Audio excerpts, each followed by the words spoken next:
Вітаємо вас. Good afternoon. Greetings, everyone. Good afternoon.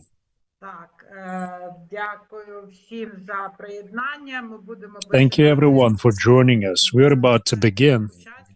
So, greetings, everyone. Welcome at this webinar. And this webinar is a part of the Digital Green Weeks. So, dear colleagues, dear participants, today we will speak about some of the sad things, we will talk about the future, we will talk about the consequences of the war in Ukraine, and also we will talk about reconstruction. It has already begun in spite of the fact that the war still goes on.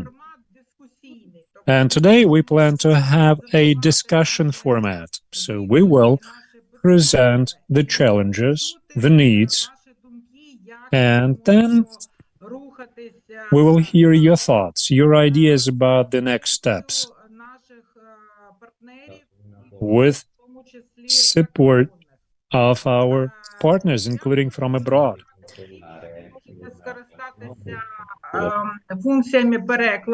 So, if necessary, you also can use translation. We have English and Ukrainian simultaneous translation. So at the bottom you will find a globe icon. You can press that and you will find this function. And we will be talking about communities that suffered most from the Russian aggression. We'll be talking about communities that were deoccupied. And then we will switch to comments. And the result of today's meeting is going to be drafting next steps for future cooperation. We already have some preconditions for cooperation. Ukraine has long decided to move towards EU. We have been granted the candidate status. Now, we are advancing towards implementation of the European legislation in Ukraine. And all of our public supports this process. The experts, the government, the community members, they all support the idea of rebuilding Ukraine. We want to make it better. So using the capabilities, intellectual, technological, financial aid which is being provided to Ukraine, all that needs to be used in such a way so that we could attain the sustainable development goals and the Green Deal objectives. So that's why we are raising this issue in the framework of the Digital Green Weeks. And I'd like to thank our Italian colleagues and partners for joining us. We all hope that today's discussion will be very constructive because we want to come up with some next steps for future cooperation. I am making translation into Italian, so I want to ask you to please speak slower. And I just want to catch up with everything that you're saying. Okay, sure, I understood. Also, there is one very important step, which is implementation of specific projects, reconstruction projects, I mean, because the government of Ukraine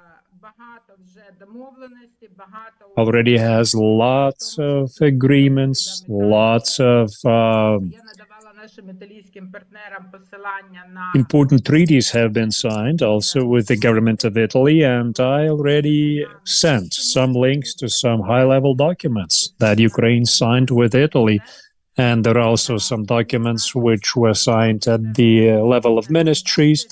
So the next steps would be practical implementation of all these important things, and Then it will all trickle down to the local municipalities, and we want our international partners to be active in this cooperation process, because again, in Ukraine we want to use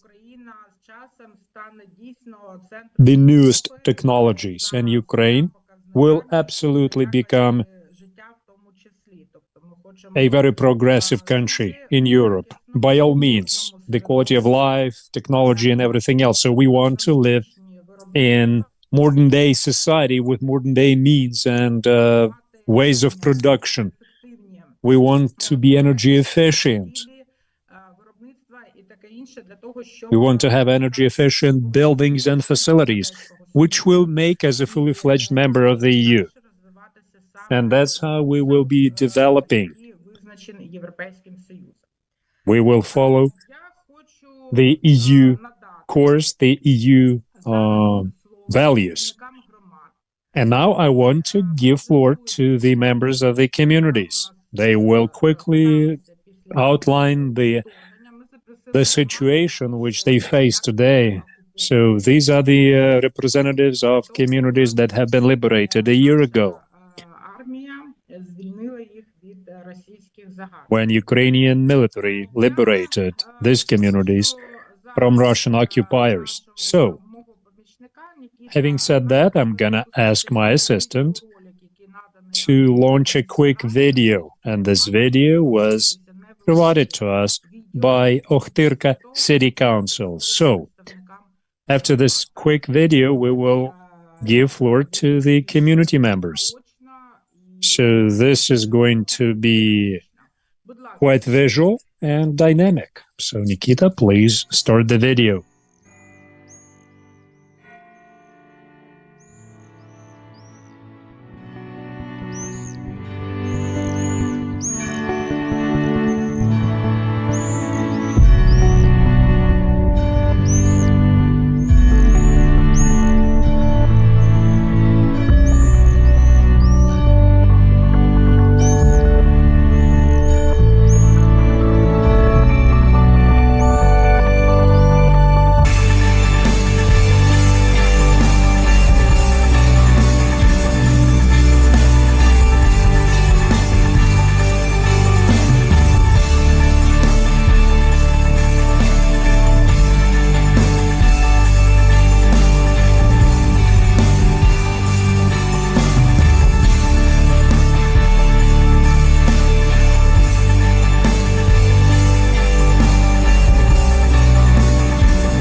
бомбардування майже всю ніч. Певними інтервалами зальоти літаків. So the voiceover in this video is talking about bombardments, about shelling, about complete destruction of infrastructure.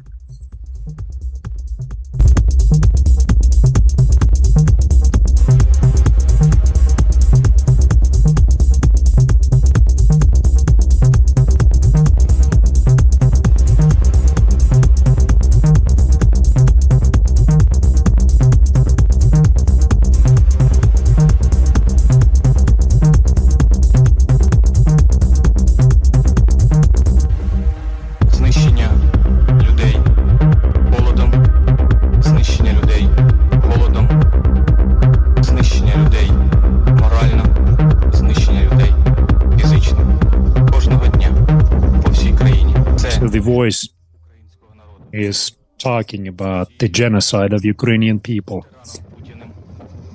The genocide performed by Russia and Putin.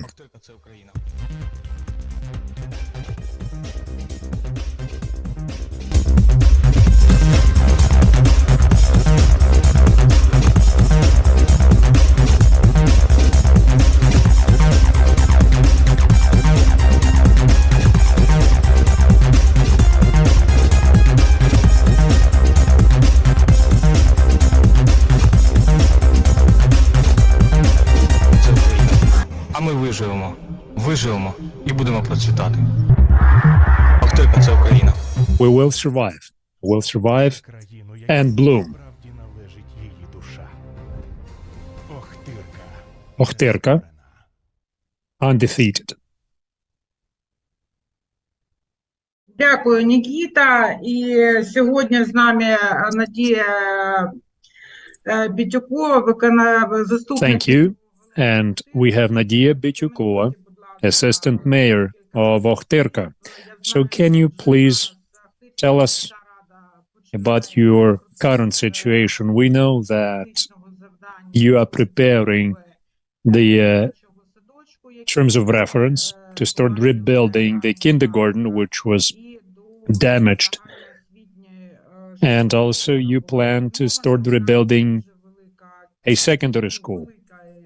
The damage is very big. You've seen for yourselves from the video how bad the situation is. So Nadia, well, I am Pavlo Kuzmenko. I am the mayor of Охтирка, and I will be speaking. I want to make a few corrections. So Охтирка has never been occupied. We were not in captivity. We fought all the way through, and we did not let the enemy pass. So it's a big difference between occupied and not occupied. So Охтирка is one of the small towns between Kharkiv and Chernihiv, and we did not let the enemy pass. So during 1 month of bombing, the damage we sustained is around 3 billion. There is one kindergarten that's been rebuilt. One has not been rebuilt because physically we just don't have enough manpower. We don't have enough people. We don't have enough engineers. And there is one more kindergarten that is being rebuilt. The school has been reconstructed. Also, our power plant generated heat. And when our country was experiencing blackouts, we had lights in our buildings. Out of 6 destroyed boilers, 1 boiler was rebuilt using our own resources. And people actually complained that it was a bit too hot in winter time. But nevertheless, this forum, this meeting today is dedicated to the environmental reconstruction, to the green reconstruction, to the green change. And I want to ask for assistance, for help. Our town, and they compare our town to Dnipro, to other bigger cities. We are not as fast in terms of rebuilding. And there is a river that cuts across our town, the river of Охтирка. And we need to also clean up this river. Speaking about green reconstruction, there are some old trees that need to be removed because if they fall, they'll damage infrastructure. They can damage power lines. They can damage our heat generation infrastructure. So our town does not have the resources right now to do the design works, to start the cleanup.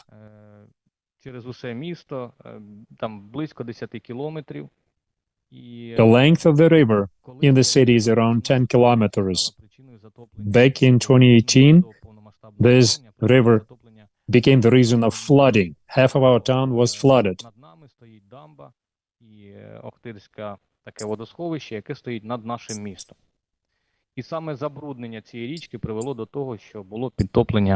So the bed of the river was heavily polluted. And as a result, because of the blockage, because of the pollution, many households were flooded. And that is one of our projects where we need help from colleagues, from donors, from other countries. There is one serious issue which is connected directly to the large-scale invasion. It is connected also to the fact that we were not occupied. So There could be also some ammunition, some weapons in the river.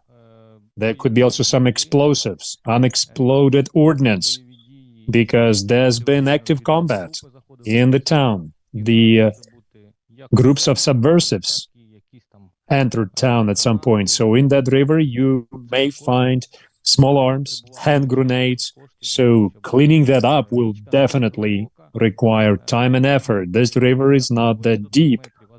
The deepest parts are up to 2 meters, but the average depth is about 1.5 meters. So now if we want to talk about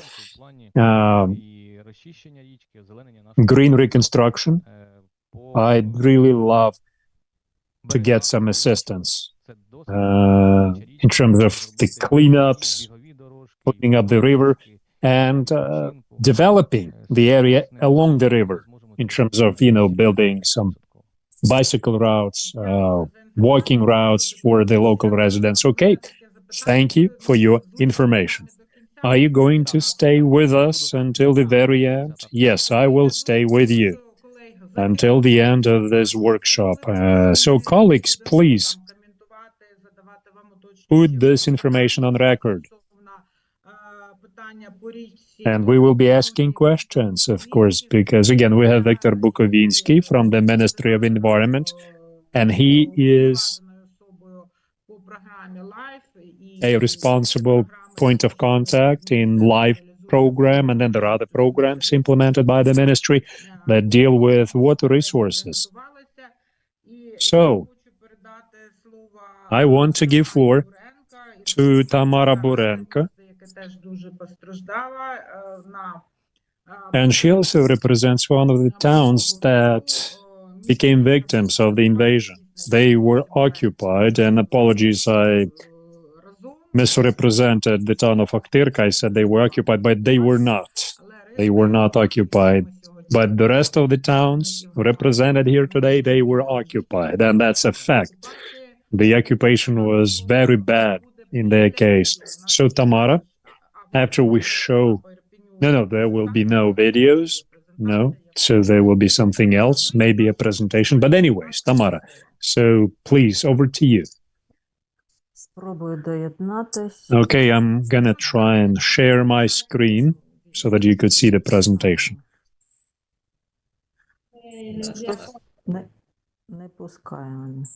I'm still trying. Okay, we will try and... Could you please... So this is the town of Irpin. Okay, so we will now hear presentation from the town of Irpin.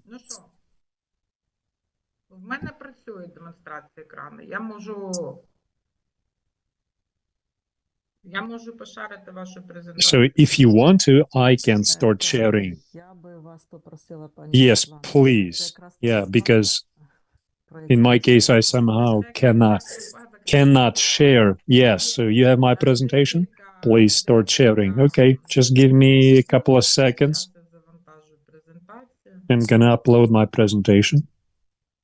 Поки презентація вантажиться, While the presentation is being uploaded, ми вважаємося деокупованим we містом. officially Не все місто have the status of deoccupied town, and about 30% of our town's territory was occupied. Ми були форпостом, And we містом, were the left city on the path of the Russian troops before Kyiv. So we sustained a lot of damage.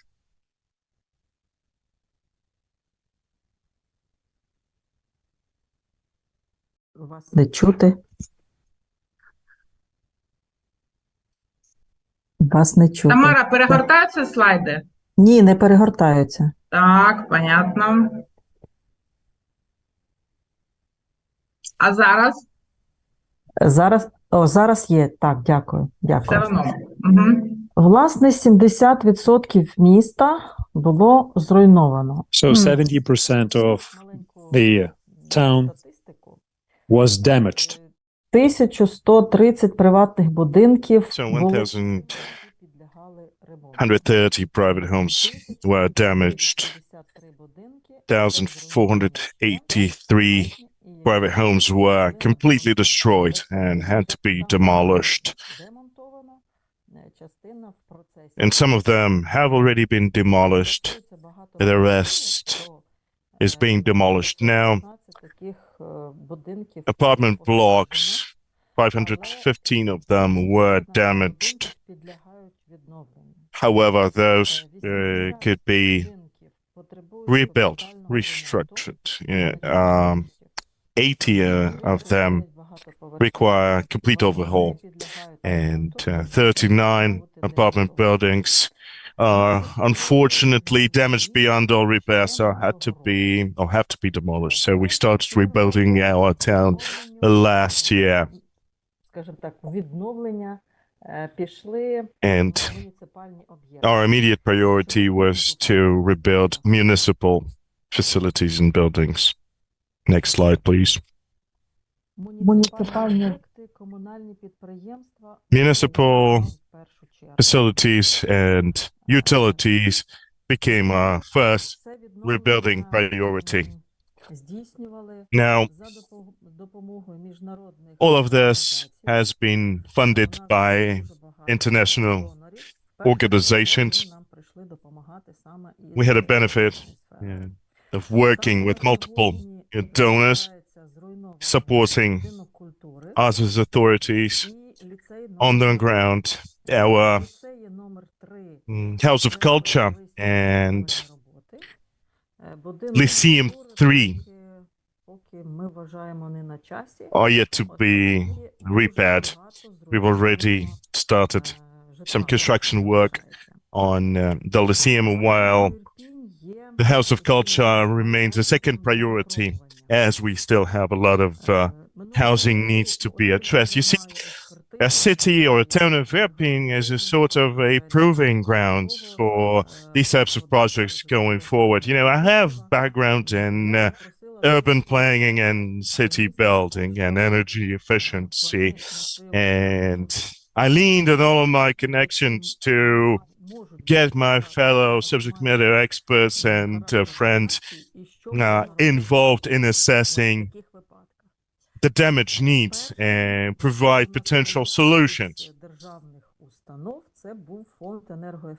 So the first ones to arrive on the scene were the government authority called Energy Efficiency Fund. And, you know, they're the ones who launched an energy efficiency program last year for high-rise residential buildings, you know, and them having visited Irpin led to complete revision of their program, you know, rethinking of that program, because you see multiple buildings were damaged pretty significantly, having come under artillery and tank fire. A lot of buildings sustained fire damage as well. And so the foundation launched a roof repairs program, you see, and this can have a huge impact on housing conditions, and roofing works are particularly expensive. We're talking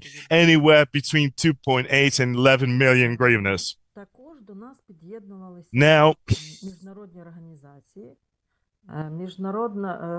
some international organizations reached out to us as well. We actually had a UNDP project working on the ground, you know, and here's my quick response to Artika Maya. You know, UNDP have a project that is about restoring, rebuilding, and, you know, refurbishing housing, and also explosive ordnance disposal. So, yeah, this project is involved in demolishing damaged buildings and recycling of construction materials. I forget the exact name of that project within the UNDP, but I will get back to you as soon as I can with Svetlana's assistance. So, as of today, we have our apartment buildings covered by recovery and rebuilding programs, as well as public spaces.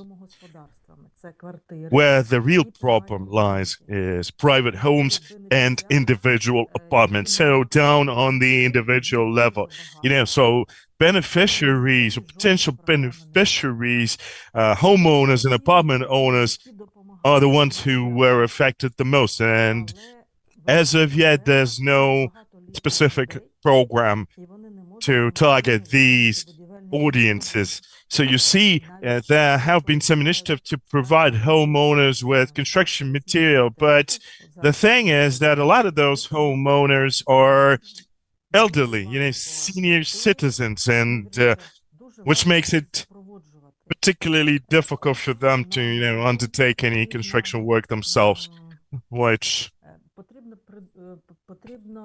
in my opinion,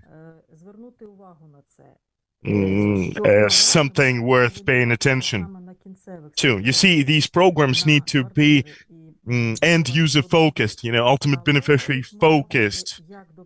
And I'm talking specifically about homes and apartments, but it has to be much more than just supplying construction material and some minor follow-on activities by construction companies. It has to be much more than that, right? So, we've conducted several case studies in Irpin, and we have come up with some sensible solutions on, launching serious recovery programs and rebuilding programs for multiple beneficiaries at the same time.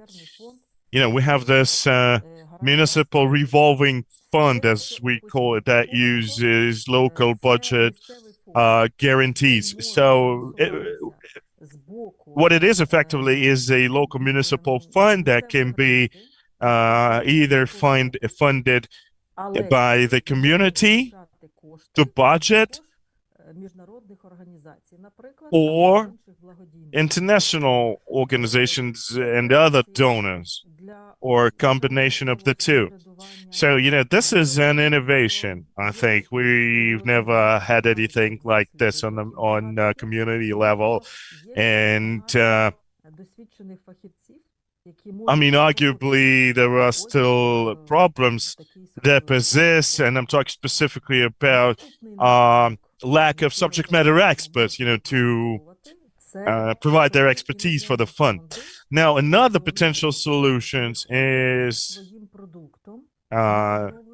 for international donors to offer turnkey solutions, ready-made products. However, this has to involve beneficiaries on the ground.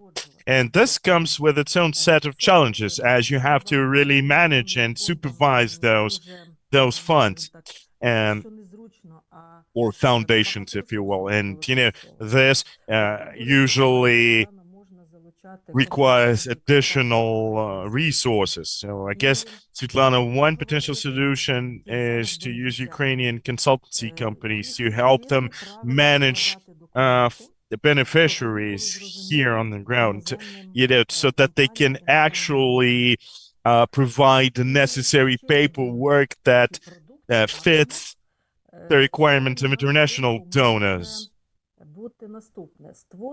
Another potential solution is to create special financial instruments, banking products, talking about loans specifically, either provided by domestic banks or international banks.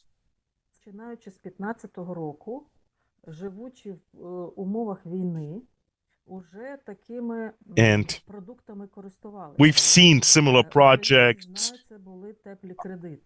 being used in Ukraine in the past, so-called warm loans, where homeowners would get a decent interest rate on a loan to improve energy efficiency of their dwellings. And those loans provided the energy efficiency requirements are met, would then be reimbursed by the government or donors. So, that's a potential solution right there. Now, there was a similar product by IQ Energy, which is a company, that they were very closely involved with OTP Bank. And so yeah, I mean, it could be the government that, provide these types of banking products or funding thereof, or potentially using donor resources to finance those kinds of loans. So these are the three potential options we are suggesting, and perhaps something to discuss today as well. I mean, obviously, there might be other solutions out there as well, but I think these ones are particularly good because, they're actionable. That's something you can actually implement pretty easily in Ukraine. Thank you for your attention. Well, Tamara, thank you very much indeed. This is a very good presentation. Thank you. Tamara Burenka is a council member of the town of Irpin and one of the renowned energy efficiency subject matter experts, globally speaking, with vast experience in the sector. So I think she brings a unique combination of experience and competencies to help these sorts of initiatives thrive. A very forward-looking person, and obviously very good suggestions here. So, but yeah, let me underscore the importance of adhering to certain standards if you want to secure international aid.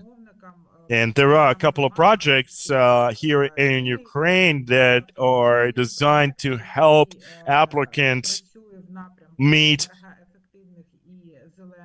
all the paperwork, application standards and criteria. One of those projects is involved in, energy efficiency project specific. I'm talking about GIZ, and the team is present on that call as well. Now, regarding Aktyrka, well, we did provide some proposals on the school and the nursery school. So, the whole idea is to rebuild it, and not just rebuild it to how it was, but to make it better than it used to be, following best international practices and most stringent of standards when it comes to safety and energy efficiency, and adhering to sustainable development concept. So it's a whole nother level for us. So tomorrow we're going to take note of your proposal, and we are moving on, and we have a presentation from Bucha. We have Deputy Mayor Michalina Skorik and Andriy Melnik, who's a subject matter expert. Yes, so let me stop sharing my screen, and Nikita, please play that video for us if you can.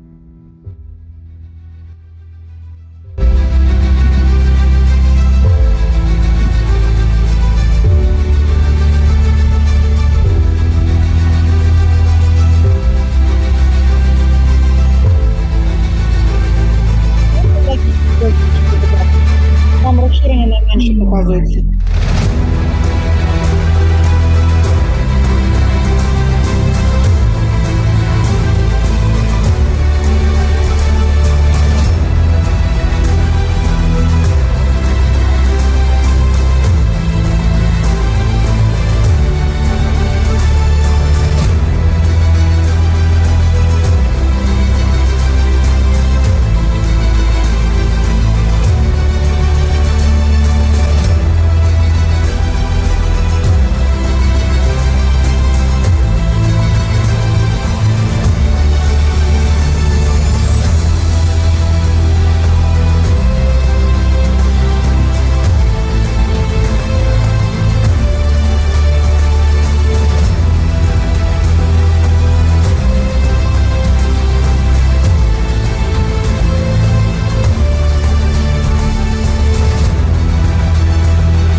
Пані Михайліна, вам слово. Now, Mikhailina, over to you.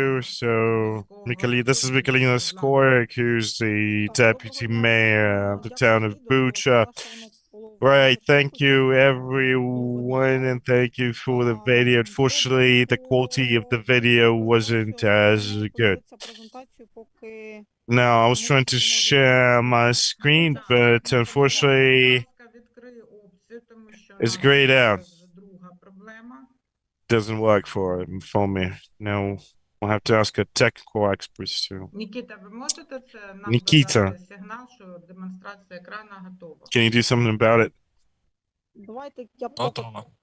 Готова, будь ласка. Okay, you can share the screen now. не розумію, не можу зараз запустити презентацію, воно просто No can do. Still doesn't work. мене в настройки. Тому буду... Так, давайте я ще All right.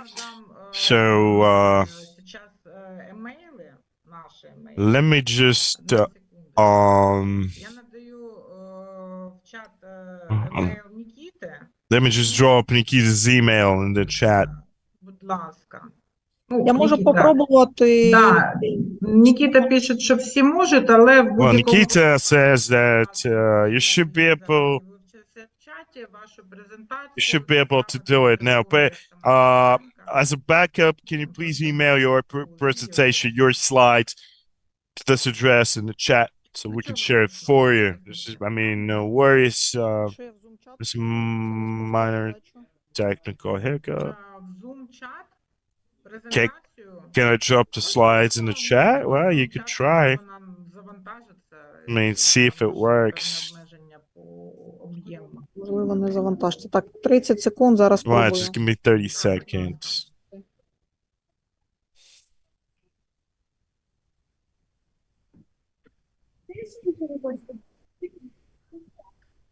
Для того, щоб у нас не була пауза, я хочу акцентувати увагу всіх нас і While we're waiting, європейських колег на let me just війни для України.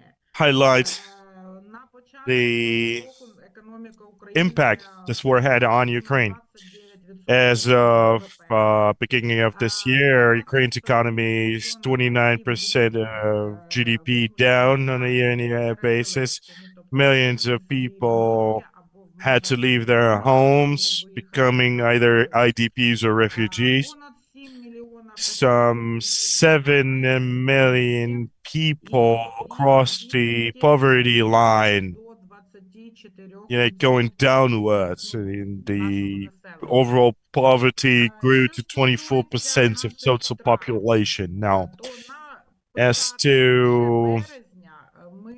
the losses we sustained, as of beginning of March, we've lost $173 billion. Damage needs assessment currently stands at $460 billion. So that's the situation as of yesterday, and it just continues to get worse and worse as every single day infrastructure is being damaged, destroyed, and people are getting killed, and we have no idea when it's going to stop. However, we are extremely thankful to our European and international partners. The whole world pretty much has Ukraine's back. Реальними справами надають нам технічну... So I'd like to express my gratitude to the international partners who provide us financial aid, military aid, humanitarian aid. So thank you for your support, and we are working on rebuilding, reconstructing the country. So I sent you the PDF file, and if the presentation cannot be opened, I will still be able to speak about it. So that video is from December last year. Yes, apologies. We will try to still launch the presentation. We will make another attempt, see if it works. Also, my presentation is in English, because I thought that the whole conference will be in English. Well, that's okay. We can still see your presentation. Далі ми рухаємося. So let's move on. Ну, тобто, коли ми говоримо про Бучу, то When we talk about Bucha, громада на 14 населених пунктах so the total population населення у нас складало більше 75 is over 75,000 area, 261 square kilometers, and the distance from Kyiv 15 kilometers. Next slide, please. Так, ми пережили окупацію, місто отримало... So we survived the occupation. Тобто це вулиця Вокзальна, яку ви This is Vokzalna Street. You probably have seen this in the video. Next slide, please. У нас великі людські втрати, рухаємося, We будь ласка. sustained a lot of Це вулиця Яблунська, де було losses. We lost lots of local residents, peaceful civilians. Ну, і відповідно, ми тривалий час саме фіксували людські жертви і досі продовжуємо процес ідентифікації. And we still have not identified all of the victims. That's also part of the effort that we all are trying to do. That's what the municipality is now having and facing.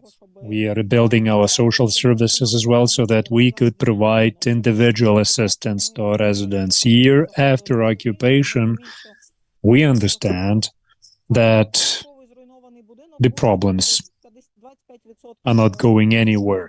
So 25% of the housing stock was damaged. In this case, in this building, we have a lot of internal damage. There was fire inside the building. The city was all evacuated, so out of the entire population, only 3,000 left. And the key challenge was how to bring people home. And, you know, in the very beginning, we had to identify all the residents that lost their lives. We had to quickly repair some critical infrastructure. У нас зараз лісові масиви. Давайте рухатися далі. We had to do mine clearance in the fields, in the woods. Ну і, власне, у нас є програма «Вдома краще». And we launched a program, which is called Home is Better.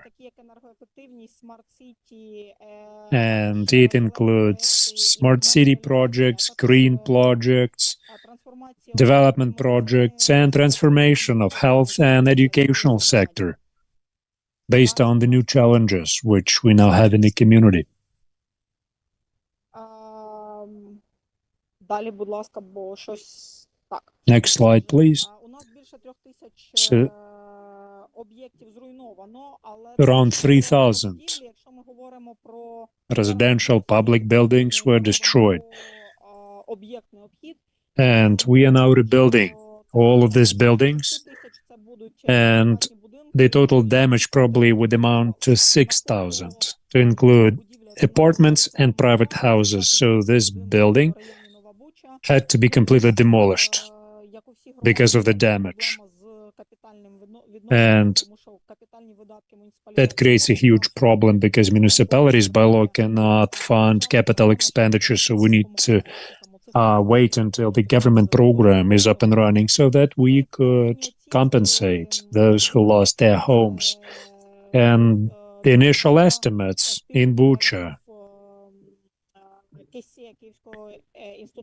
which was the result of Kyiv School of Economics assessment. So they talk about almost $200 million as the direct cost of damage that we sustained. So on the picture, you can see how this Vokzalna Street looked like before and after. There is a huge difference. Now, why this street is special? We were trying to rebuild the housing, private housing, comprehensively. And these projects, they are more attractive for the donors. And using this approach, we were able to completely rebuild homes. There are about 14 buildings that were completely destroyed. And we were able to seriously upgrade other buildings on this part of the street. So we are talking about more than 120 private homes So over 120 private houses were modernized, rebuilt. Also, we were able to restore all the roofing. The bomb was airdropped on this building. So we help with roofing. The owners of property now trying to fundraise to repair the apartments, the interior. Now this is the building which I've shown you before. The owners are still repairing it. Now let's move on. This is Vokzalna Street again, and that's how we started rebuilding.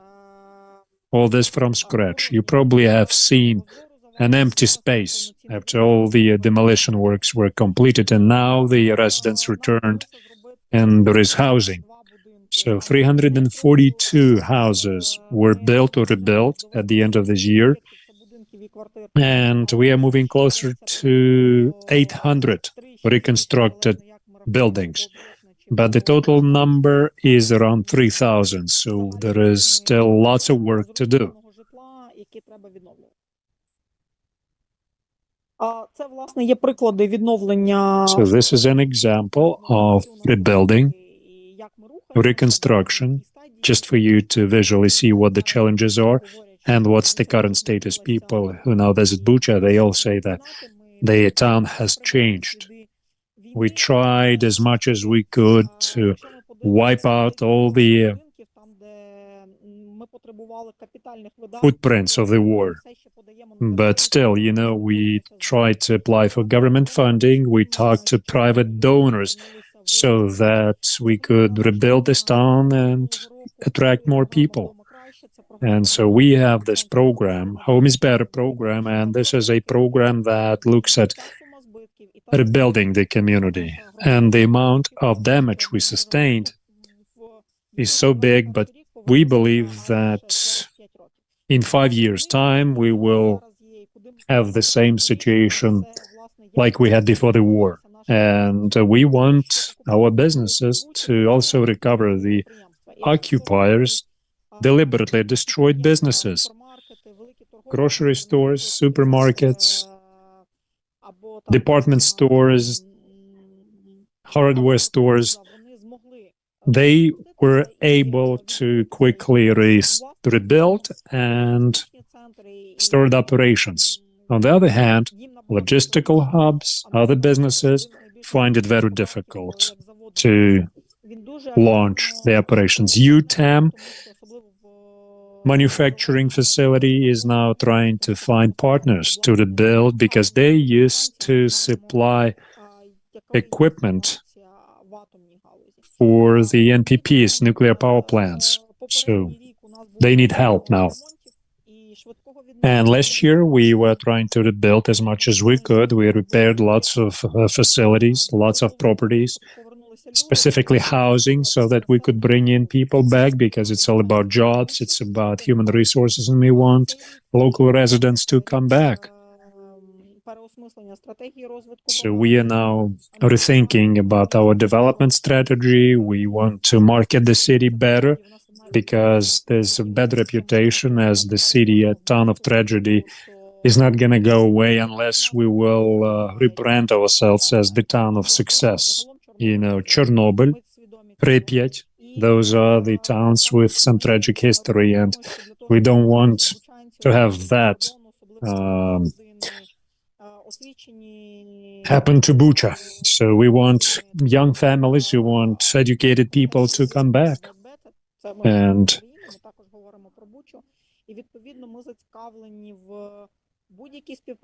we're interested in any kind of cooperation which would allow us to come up with a good marketing strategy and overcome the challenges which I just mentioned when I did my presentation. Also with me, we have Andriy Melnik, and he has banking background, so with him, we work together on investment projects. We want to do some business development, and also we work on reconstruction projects so that we could cooperate with donors. And Capacity is the main challenge at the community level. We now are world famous, unfortunately, or infamous. But we are still a small town, unlike Vinnytsia, Mykolaiv, Khmelnytsky, Rivne. So for a small town, it's still a big challenge. When people approach us with some offers, we need project managers. We need someone to create document packages, because they would come up to us and ask about information about residents, apartments. We just don't have the capacity to come up with those documents, with the paperwork. We don't have enough people to work with the donors at the level they expect us to work as a municipality. So that's why we have created a project office. It's the Institute for Development of Bucha. So there are people from the social policy, culture, economics departments of our city. And we already have plans to also launch the operations of our municipal enterprise, the development agency, and with them we want to become more effective in cooperation with partnership foundations and investors who show interest. Over the last year, we were able to bring in a few investors, Zipline, that use drones for delivery of different goods and cargo. So that's a good example, showing that investment still can come in the occupied territories. We did not work much with relocated businesses, and the logistic hubs have all been destroyed, and they need the logistic hubs for their operations. So those are the general ideas about our development, about changes, and we hope that this year we will come up with a proper economic development strategy based on new realities, and then we will be able to focus the global attention on actual assistance to businesses, to actual people who became victims of this war. So thank you for your attention, and I'm ready to take your questions. Thank you. So Andriy is with you, but he's not going to present.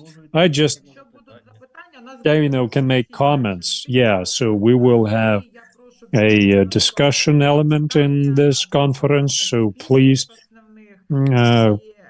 get your questions ready to the speakers. So our colleagues, international colleagues especially, of course, they are very much impressed.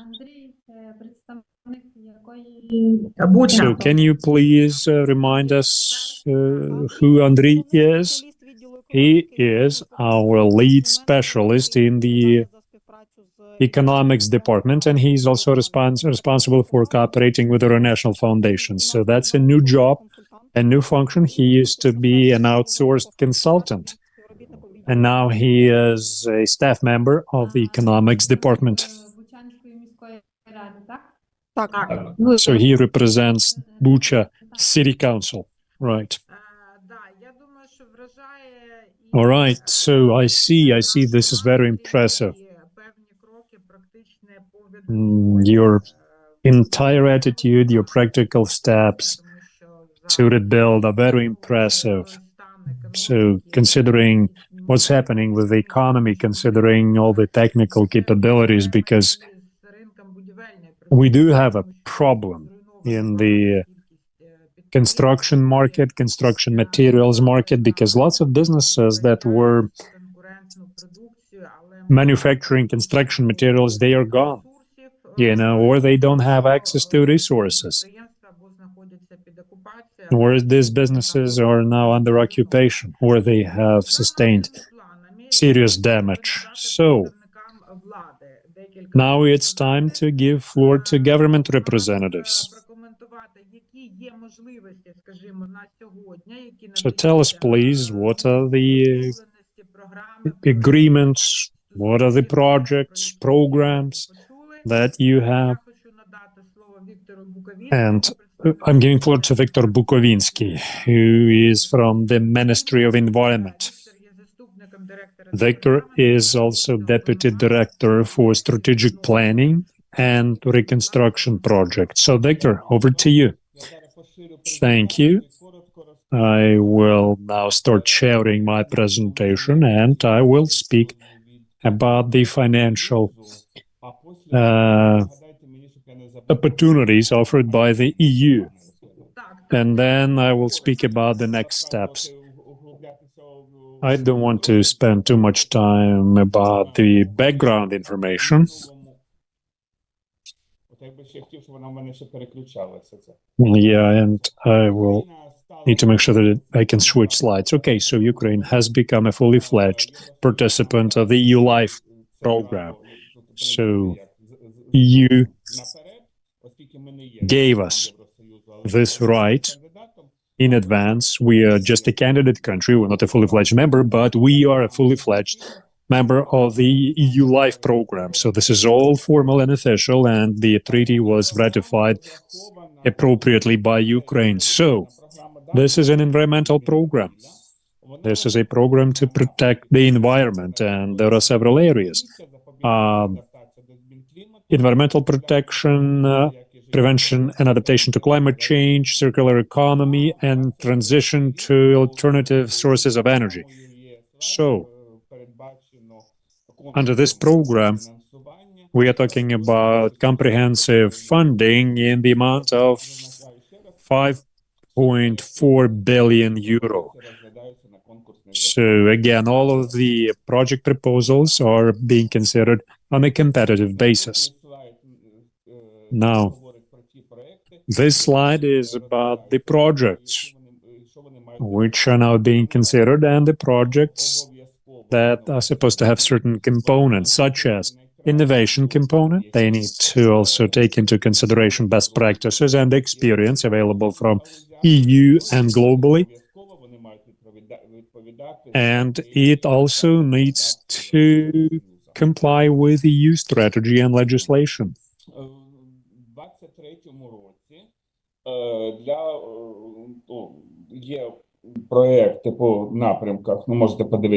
And these are the numbers for you, briefly.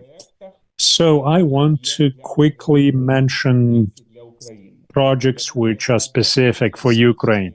So projects that may apply to Bucha or Ochtyrka. So Phoenix project,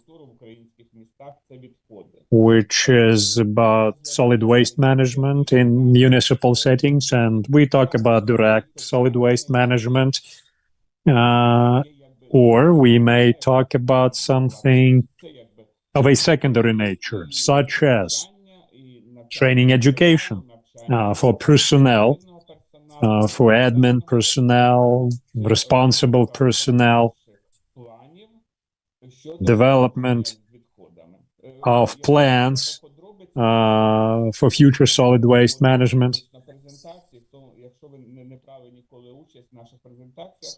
If you like, I can send you a link to our Telegram channel where we post all this information. So this is public information and you can learn about it from our website. Now, let me tell you that this project's time frame is 48 months. And the EU funding is covering 90% of all the needs. So all we need to do is find another 10%, and we're pretty much good to go. So this project has been designed specifically for small and medium towns, municipalities, and it has to be done in a consortium with fellow municipalities from the EU nations. So I suggest you go ahead and start looking for counterparts within the EU and then apply. Now, Phoenix project, which is a holistic orientation towards new environmental infrastructure in Ukrainian cities, water, So it talks about water supply and sewage, right? So it has to be innovative, and it has to include personnel development, and it has to have a future strategy, right? And this can entail potential funding from other sources, not just the live projects. And now this project has been designed to be implemented within 48 months. Same kind of arrangement, 90% donor funds, 10% own funds. And we're talking up to 1 million euros here of the EU money, and it has to be submitted in consortium with the EU municipality. So this is pretty much it as far as LIFE program is concerned. Now, Ministry of Environment is also working on project selection criteria for green bonds projects, and we're anticipating a quick launch of that program, and this is reimbursable money we're talking about, and it may be spent on organic farming, green infrastructure, anything that is environmentally friendly or is aimed at reducing emissions. So in the future, that will be supported by government guarantees. So this is it from my side, and I'm very much looking forward to your joining these initiatives and projects with successful applications. Right, so thank you very much indeed, and I'll just drop a link in the chat box that'll take you to a website that lists subsequent event. We're going to have a retreat session, if you will, next week in Chernivtsi. So you're welcome to join online, but it'd be best if you could, in fact, get there in person. And, we'll be running some scenario exercises to help you learn how to fill out, submit applications. There'll be a ton of subject matter experts, so we can pretty much discuss anything related to green recovery of your green and energy efficient products, and we're going to be heavily focused on construction sector market. So let me invite Alexandra Shilova, representing architecture and Urban Development Agency. It's a newly established public authority that was set up right before this war started. So they have Natalia talk to us about construction product markets and its outlook. Thank you very much for this. Welcome, colleagues. Happy to be here. So our inspection is responsible for market supervision of construction product market. We're currently working on implementing European law, and specifically Regulation 305 of the EU. In 2020, in the wake of signing the EU Association Agreement, Ukraine passed a construction market law, which requires the country to implement Regulation 305. So, so what does it entail? Well, first of all, it can help us sign, the conformity compliance agreement, on construction products and materials. So, in other words, effectively an industrial visa-free regime to allow our producers and manufacturers to supply their products to the EU duty-free and vice versa, ensuring and improving safety, security, environmental aspect of it, etc. So without having to do any trials or tests for that, for these types of products coming to Ukraine. So effectively creating a level playing field using the same rule book for both the Ukrainian and European producers. So effectively achieving the same degree of quality on domestic markets. That was the plan. Now, we were faced with some serious drawbacks. However, this law should have been adopted by now. However, the war threw the proverbial spanner in the works. So, as of right now, old legislation still applies. So effectively, we have two regulations in place at the same time, the old one and the new one. So, in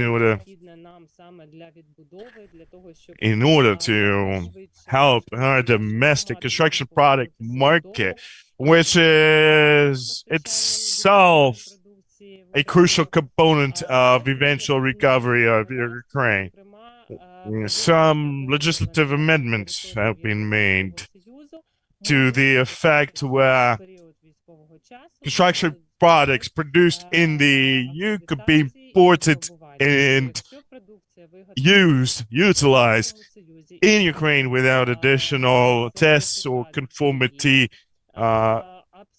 assessment exercises. So as long as your product has been produced in the EU, it has conformity certificate in place, it could be easily imported into and used in Ukraine. Immediately after the outbreak of this war, we've set up what we call an operations center for construction products market in Ukraine to ensure an uninterrupted supply of construction materials and products. And essentially what this led to is the fact that we are now in a position where we can supply up to 90% of required construction materials using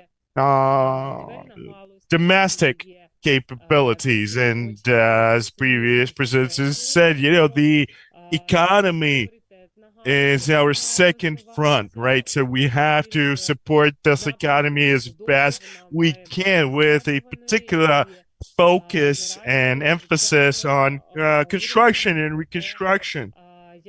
And this is really high on top of the list of our priorities as a government, to help construction product market grow and become more prominent in the process.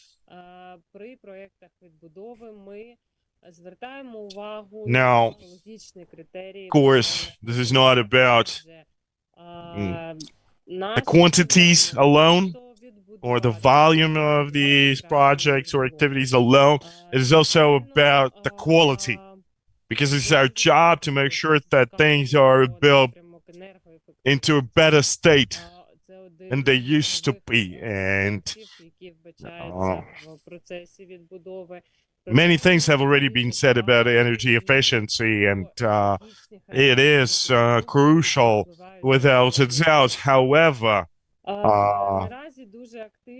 potential impact on human health is also important. So, it has to be really environmentally friendly.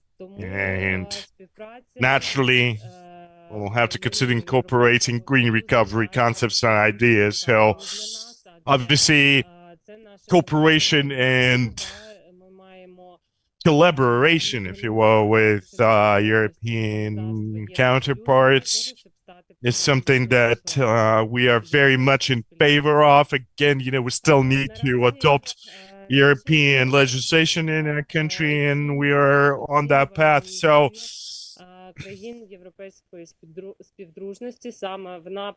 our inspection has successfully passed the assessment by the European community, the assessment of our supervision capacity and capability. However, for the duration of the martial law, there is a ban on inspections or a moratorium, if you will. So we are getting ready. We are studying the situation on the ground carefully in anticipation of the adoption of the European regulation in Ukraine, which is coming soon. Thank you very much. Thank you very much.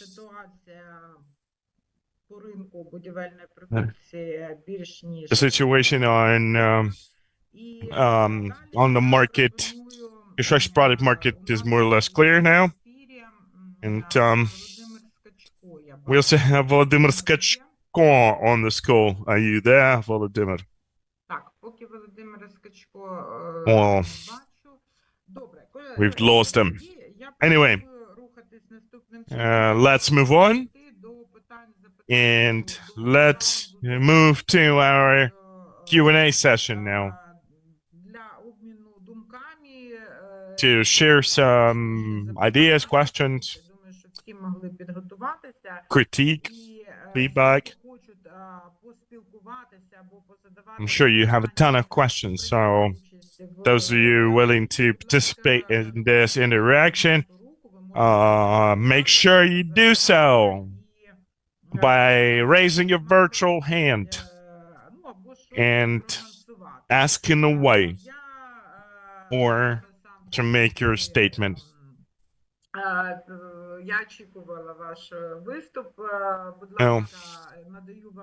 Sandra is anticipating your raised hand. Happy to see you. Please introduce yourself and your colleagues, and over to you. Включіть мікрофон і починайте. Well, you're on mute.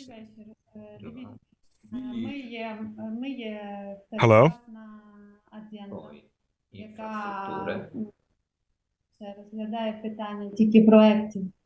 We're a private company.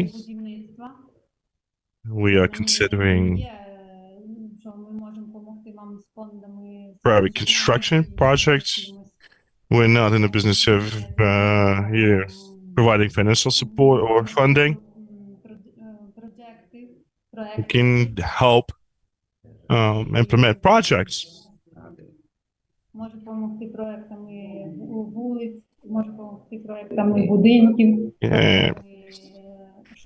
Related to streets, individual homes, schools.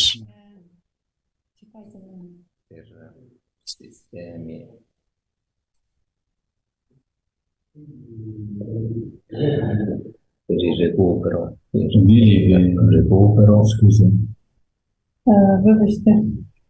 Одну хвилинку. One moment. Sorry. Проекти доріг. Road project. І також підтримка проєктів води, так як ми бачимо, що там є проблема екології. And supporting water projects, as there seem to be environmental issues in that area. So yeah, we are a private company basically.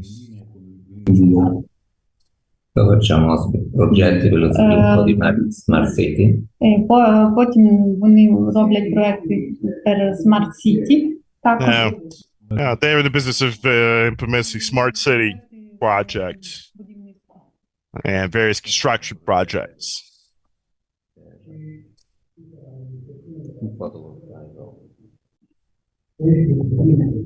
Проекти для сонячних систем, and solar energy projects.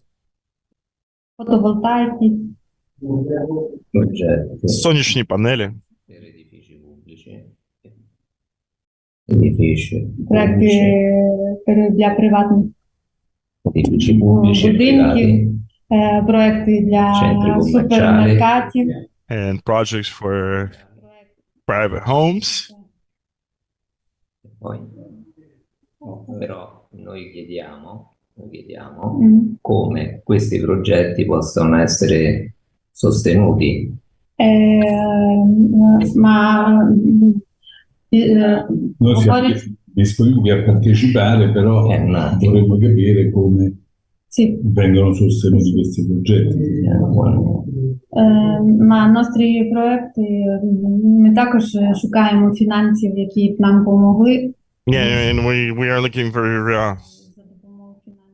funding ourselves as well. Creare un fondo per sostenere questi progetti.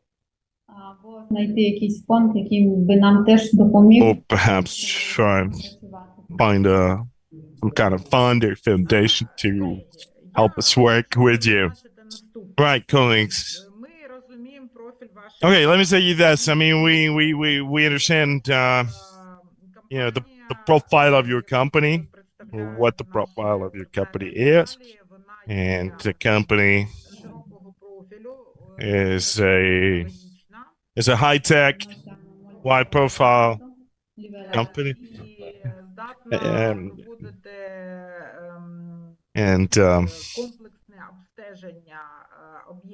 they're actually able to do a pretty comprehensive damage assessment on a facility and providing potential recovery solutions.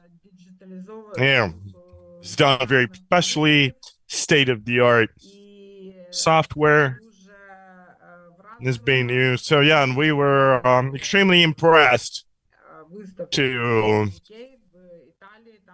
have seen their products at the expo, where we met with Sandro and his team, and the company that they represent. This is a very progressive company. That's why we invited them. Now, obviously, private business is not going to provide donations to Ukraine. So let me just underscore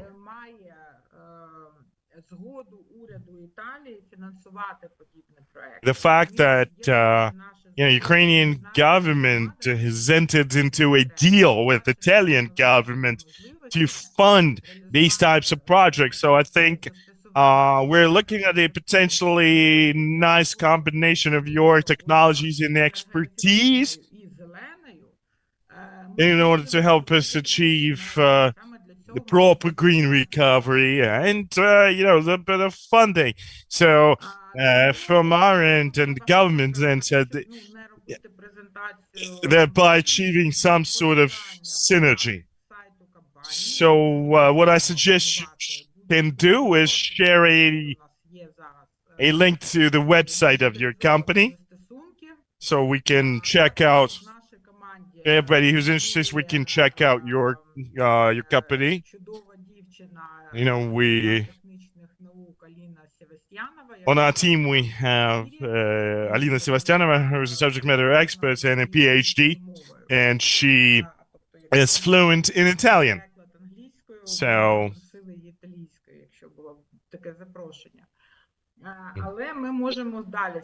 sort of a match made in heaven. So yeah, we can really facilitate your engagement with our communities going forward. Obviously, you can bring some significant technologies on the table, and the funding will be provided by both of our governments. отримуватися на більш кращі проекти, які ми можемо зробити разом. So this funding will be spent for better projects with you. Because the key thing here is not just to say we want to rebuild a school. Instead, we want to make sure that the school is built based on the best energy efficiency standards. We don't have much facilities that are like that.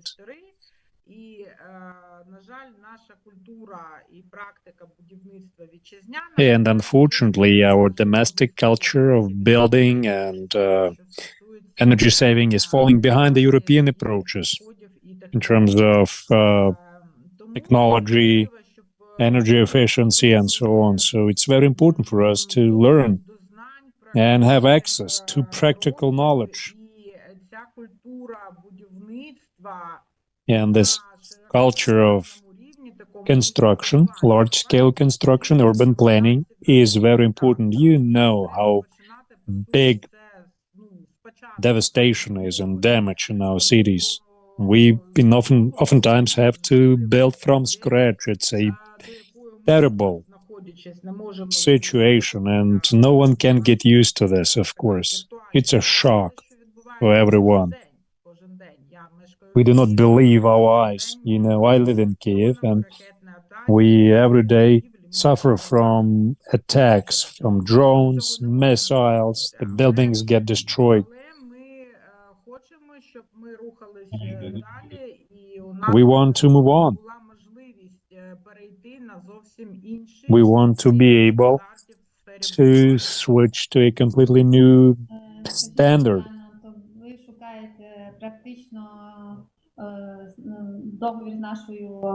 Нашою компанією, тому що ми робимо проект. Наша компанія може бути партнером. Your company can become a partner to help us draft project proposals so that we could participate in some project competitions and seek funding from the government of Italy.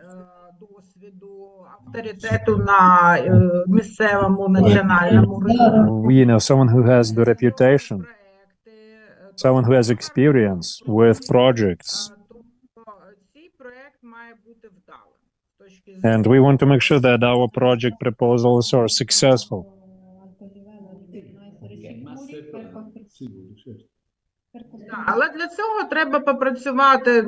But for this purpose, we have to cooperate, we have to work together.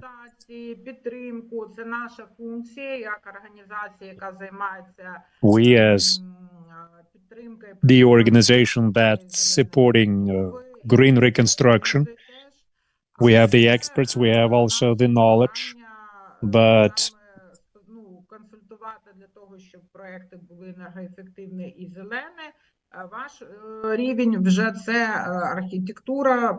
you know, we would like to seek your advice in terms of architecture, design, survey, research.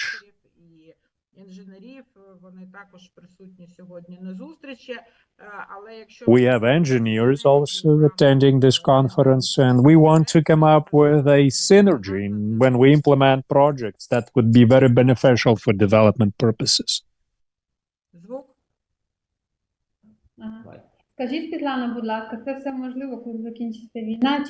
Right. Are we talking about post-war recovery? Yeah, we already want to do this now.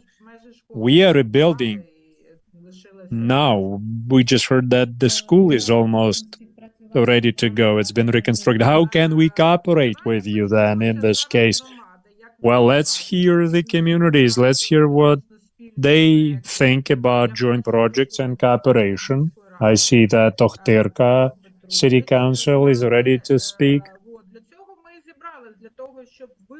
That's why we're here.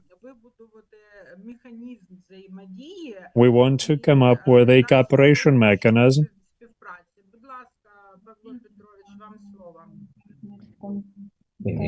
Дякую.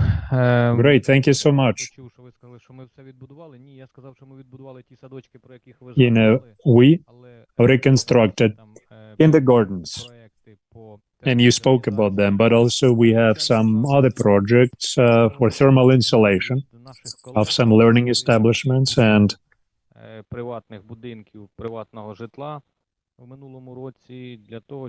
we started rebuilding private homes so that people could spend winter in their homes.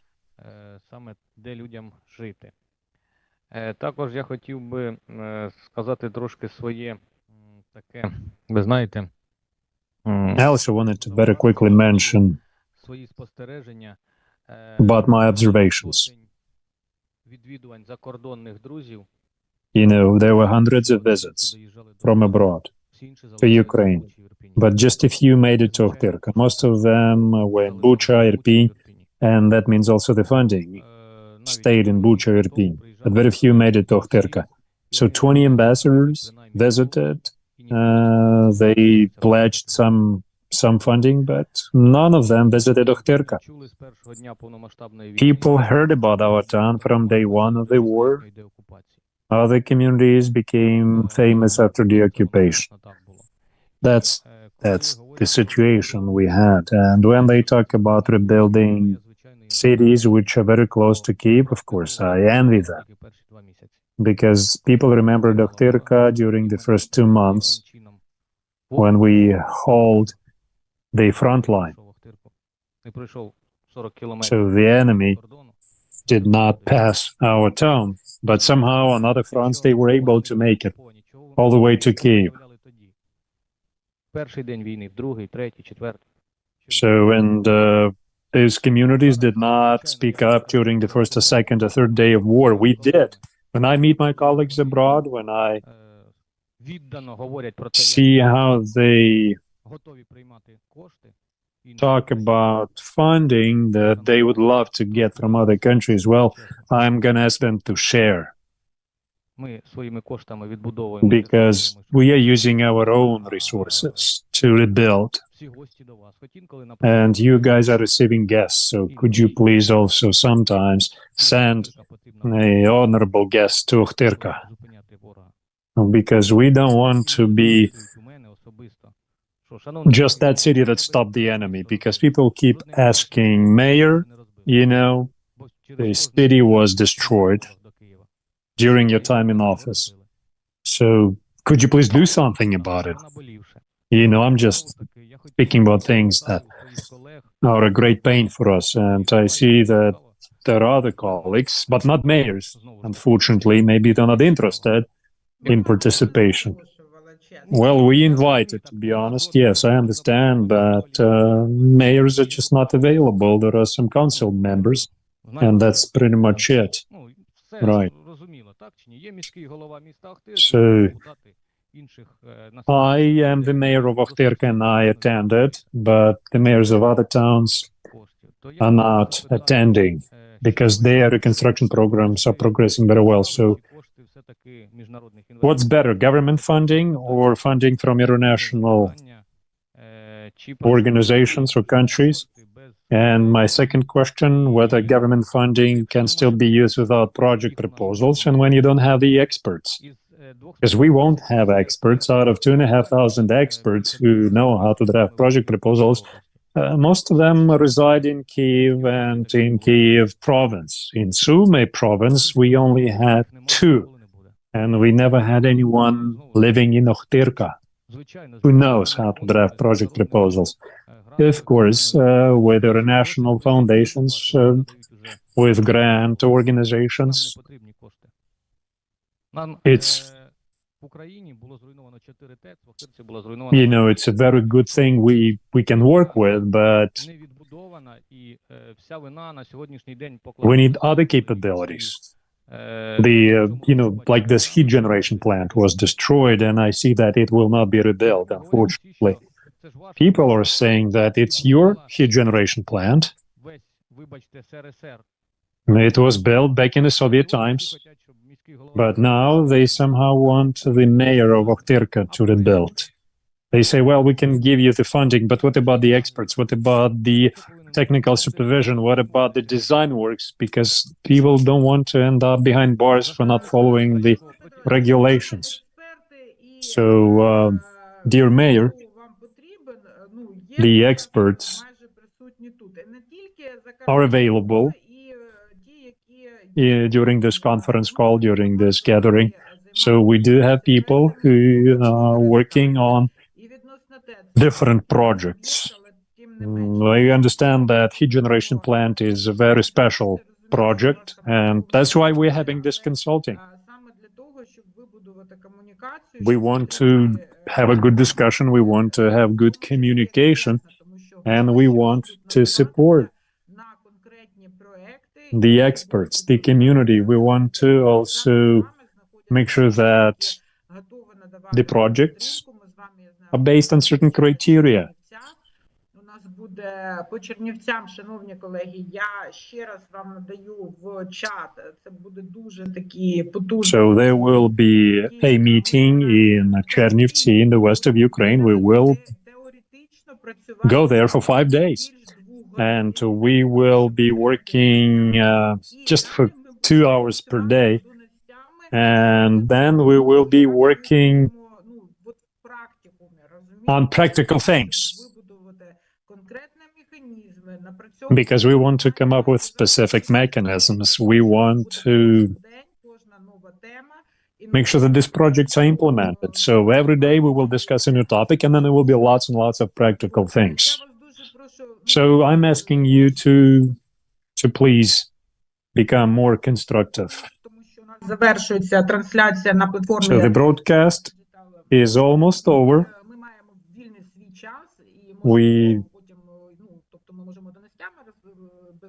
We need to really stick to the timing.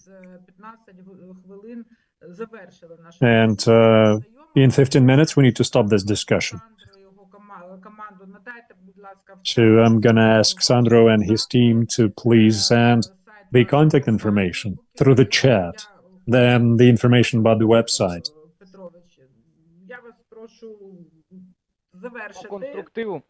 Yes, please, dear Mayor, your final comments. Right, so without projects, things will not really work.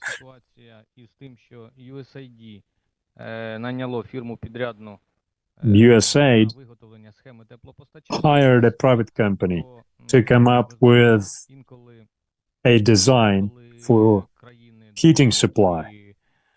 Серйозні організації, донори підставляють плече, вони не знають, що українці – це є українці. And the situation in Ukraine does not allow to quickly create designs like this. You know, it takes a while, and we cannot do anything without the design papers. You know, and now on top of everything, the security service is investigating me, and the prosecutor's general's office is investigating me. They all claim that it's the mayor that is standing in the way to the reconstruction. So they now try to blame local governments for delays. And later we will meet again and we will have this discussion again. Because, you know, they make us do things, they make us do them quickly, and then when the results are not good, then they blame us for those results. Yes, so those are the ideas which I wanted to share, and I heard you guys, and I understand that we all aim at getting good results. We have some good achievements and changes. We have good progress, but yet again, you know, I want to remind you about our needs. The river needs to be cleaned, as I said in the beginning. And then on top of that, you know, thermal insulation, rebuilding of energy infrastructure. Those are the key things, key priorities. Of course, thank you. Thank you so much for active participation. We absolutely share your concerns and we are ready to help. Now, speaking about the green reconstruction and why it needs to be green, it's not just about beautification of development of your communities, cleaning of bodies of water, or planting trees, because all that, of course, was damaged or destroyed. So we also talk about construction based on new standards, new approaches. And we have to move into that specific direction because that's the best that we can have in terms of urban planning. And that's the best experience, global experience. Unfortunately, the standards are not implemented fully in Ukraine. Only some projects implement them. The US Embassy, for example, Ocean Plaza, one of the supermarkets, and a few commercial properties have fully implemented this best practices and international standards in the area of energy efficiency. And that really produced good results, financial results, in terms of saving a lot of resources. And there are many other good things on top of everything. So, there are 4 raised hands: Victor, Tamara, Sandro, and Natalia Duzhilova.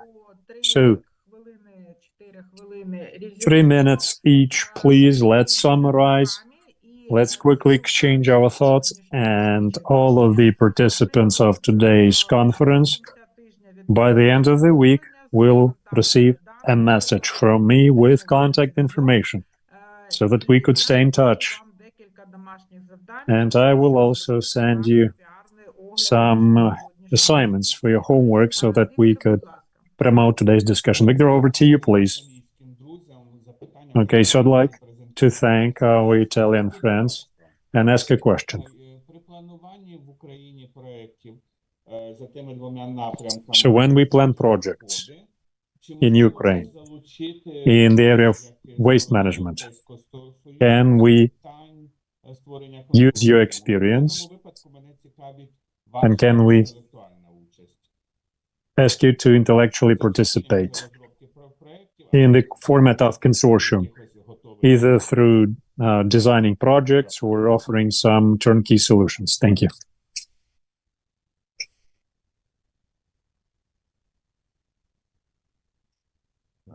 Вибачте, будь ласка, ще раз можна повторити? Well, could you please repeat your question again? Well, my question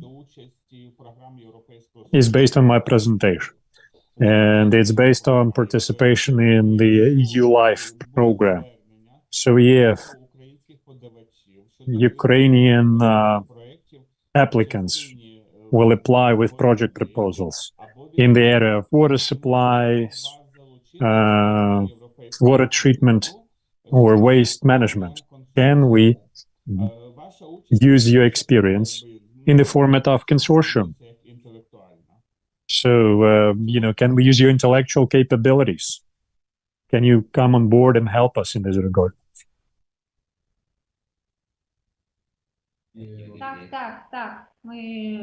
Вони хочуть допомогти і в цьому проєкті. Да, тобто мова йдеться, дивіться, значить, я так по-простому, дивіться, значить, якщо ми хочемо зробити проєкт, на який буде надано фінансування... If we want to create a project that has a chance of securing funding, we actually need to make it a very good project. So Victor's question is whether you are ready to participate in developing project documentation and submitting that project to secure funding. Так, вони згодні. Yes, they agree. Thank you. Right, we'll get in touch with you. Yes, we are ready to participate, to get funding. Yes, exactly. That's why we're here. You know, to exchange ideas, exchange thoughts, and exchange contact information. Так, дозвольте Tamara, to you. відповісти Павлу Петровичу. There's a quick response to Pablo. Знаєте, я з вами Well, sir, абсолютно. I'm in agreement with you.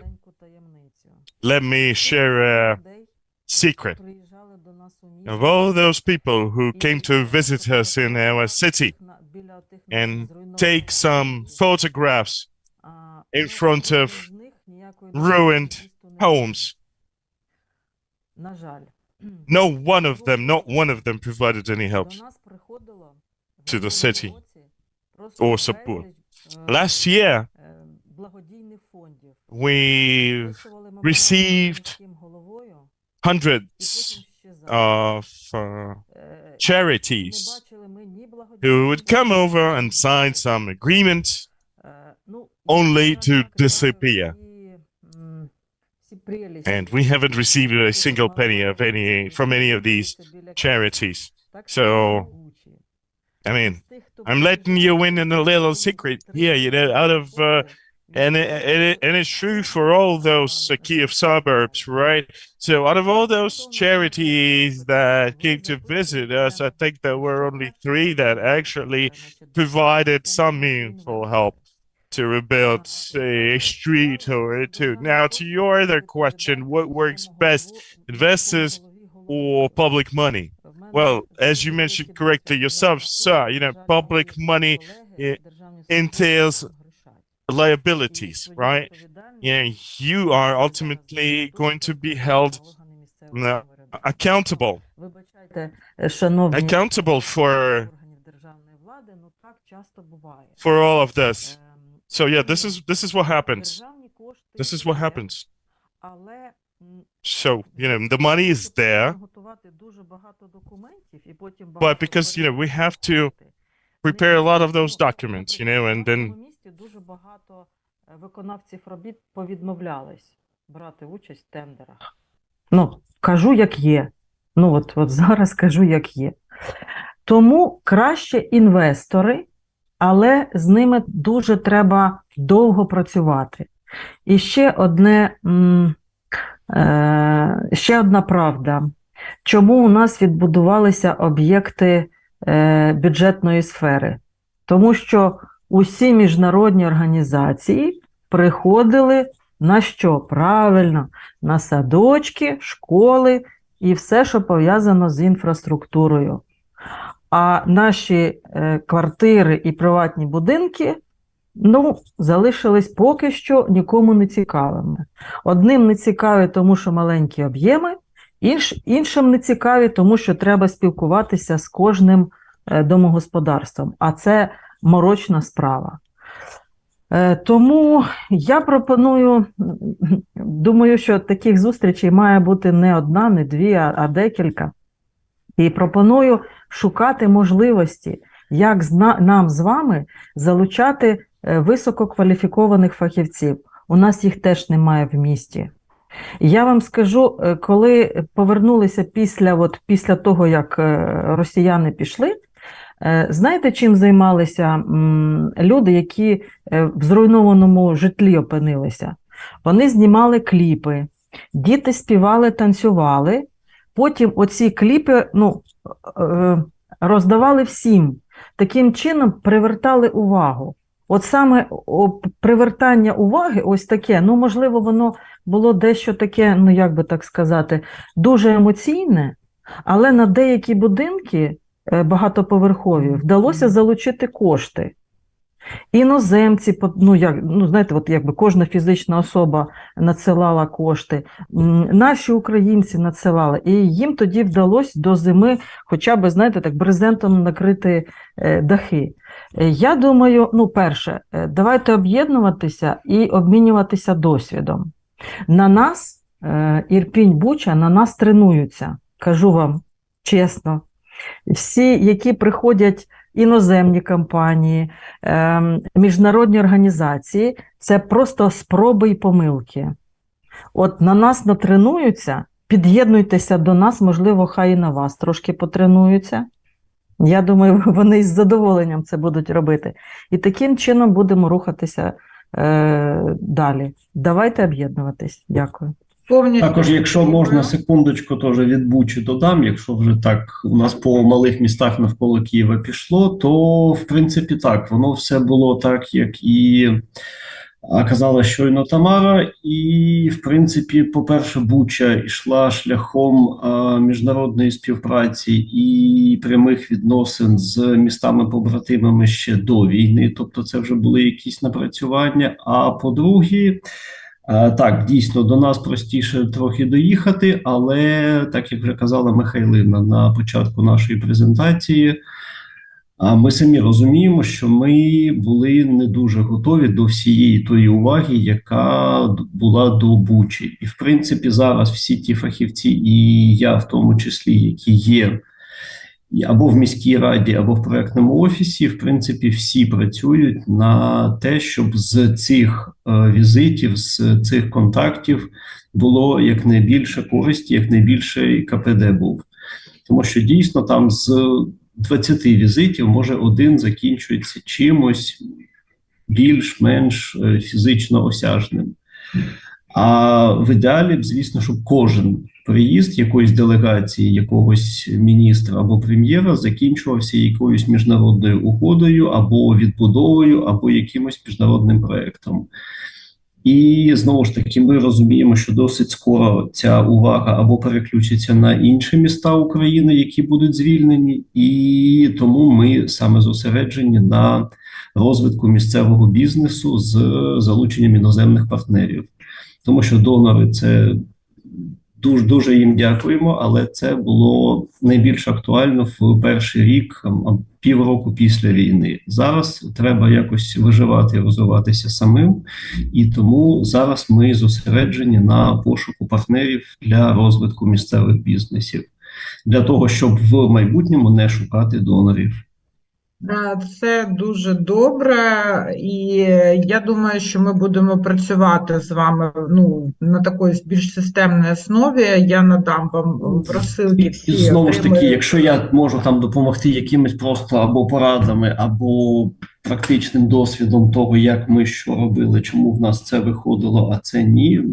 Я думаю, що дуже класна ідея. І Бучанська міська рада, я думаю, що буде абсолютно не заперечувати, і я особисто готовий якось в цьому брати участь. Да, ми надамо рекомендації, які ми напрацювали саме, це об'єкти інфраструктурні, школи і садики, у нас дуже ретельно виписані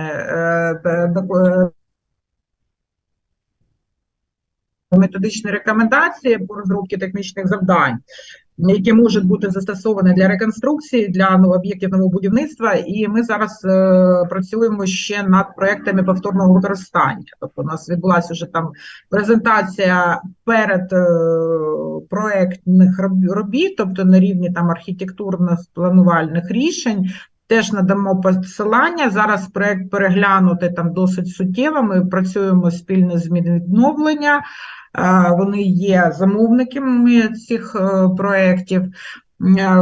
І ми також працюємо над розробкою стандарту зеленого будівництва, саме для того, щоб ідентифікувати такі проєкти, такі будівлі, які відповідають найкращим показникам енергоефективності і поліпшеним екологічним характеристикам. Шановні колеги, я послідовно хочу надати слово Наталі Дюжиловій. Наша зустріч добігає до кінця, тому мені б хотілося зупинитись на якійсь позитивній такій ноті і Охтирській міській раді надати таку якусь конкретну допомогу. В нас дуже добре вдається взаємодія із фондом GEM, це фонд Майкла Капоні американський, він так одразу, я бачу реакцію Бучі і Ірпеня. І наразі в них активно йде програма по встановленню вікон. Тому ми вам надішлемо форму для заповнення, якщо є в будівлях пошкоджені вікна або вікна старі дерев'яні, то за формою, яку ми вам надішлемо, будь ласка, заповніть її, зробіть фотографії. Ми будемо намагатися передати, що Охтирська громада потребує більше уваги і більше допомоги, тому що вулицю Вокзальну в Бучі відбудували. Саме завдяки Майклу Капоні слід вже переходити до Охтирки. Це те, що от в наших силах наразі, прямо от зараз ми можемо трошки там допомогти. А те, що стосується проєктування, дуже добре, що ми ось так в такому режимі поспілкувалися. Звичайно, зараз є можливість звертатися і до проєктантів, і до наших університетів. Як би дивно це не звучало, але саме наші університети наразі є центрами розвитку науки, вони активно включились. Це і університет будівництва, архітектури, і Харківський університет, і наразі нас приймає також університет, так, у Чернівцях, тому ми будемо намагатися шукати фахівців, які могли би вам допомагати займатися проєктуванням, робити проєкти. І я гадаю, що ось саме в цій колаборації з нашими іноземними партнерами ми можемо активно приймати участь у програмі, яку презентував нам пан Віктор з Міністерства екології, і безпосередньо вже отримувати фінансування. Дуже дякую. Можна декілька коротеньких реплік. З Майклом Капоні знайомий особисто. На форумі в Жешові він обіцяв, що приїде в Охтирку, але до Охтирки не доїхав. Це була його безпосередня обіцянка. Друга репліка, скажу чесно, я жодним чином не заздрю Бучі чи Ірпіню, як ото чим ближче до сонця, тим дужче гріє. І ви знаєте, дякувати Богу і ЗСУ, в Охтирці дуже мало біди. В Охтирці є фінансові проблеми. В Охтирці 20 загиблих мирних мешканців. Тобто, це є про що говорити. Але в Охтирці дуже багато агресивних мешканців, які повернулися, і для них війни не було. У Бучі, в Ірпіні є біда. І я вам жодним чином не заздрю, я хотів би дійсно брати у вас приклад, є на що порівнюватись, на що рівнятись. Деякі моменти важко людям нашим пояснити, коли місто, яке було у нас окуповане, Тростянець, невеличке місто, в якому також багато вбито мирних мешканців, яке було, можна говорити багато чого, але воно відбудовується комплексно державою. Там площі, і про це заявлено на всю країну, площі будуть відбудовуватись комплексно державою, а в Охтирці ТЕЦ не можуть комплексно відбудувати також державою. Принаймні ТЕЦ. Хай ми сидимо в бібліотеці, міська рада, 1,5 роки вже тут сидимо в бібліотеці, нічого страшного, а ТЕЦ то можна відбудувати комплексно. Не покладати цю відповідальність на міського голову, на наше управління житлово-комунального господарства, з якого вже всіх чоловіків або забрали в армію, або посадили в тюрму, чи взяли під слідство. Якось так. Тому дякую за зустріч. По ТЕЦ окремо поспілкуємось в Чернівцях. Продовжуємо. Так, будь ласка, Сандро.